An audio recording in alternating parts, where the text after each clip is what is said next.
ഇവിടെ ഒരു ചലഞ്ച് വിളിക്കാണ് വരും. റിഫു ഹനീഫ് അനിയൻ എന്താ പറഞ്ഞേ? ഓക്കെ നീ ഇവര് തോൽക്കാണെങ്കിലോ? നമുക്കൊന്നും വേണ്ട. ഒരു നമ്മളെ തോൽപ്പിക്കണത് എത്ര പോയിന്റ് ആണ് അത്ര ഓക്കെ. അപ്പൊ കണ്ട സമ്മതല്ലേ? തുടങ്ങല്ലേ? കല്ലെടുക്കല്ലേ?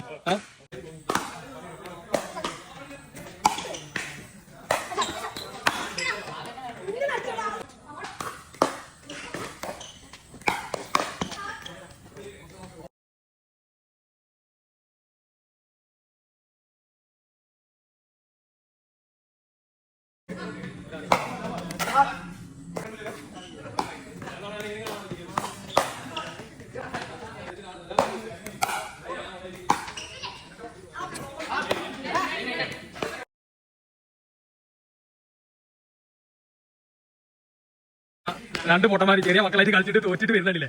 എന്താണ് നിങ്ങൾക്ക് പണിഷ്മെന്റ്? എന്താണ് റാക്കറ്റ് റാക്കറ്റ്? ആ എത്ര പോയിന്റ്? 11 6 11 അല്ലേ? ആ തുടങ്ങിക്കോ. ചെയ്തോ? ആ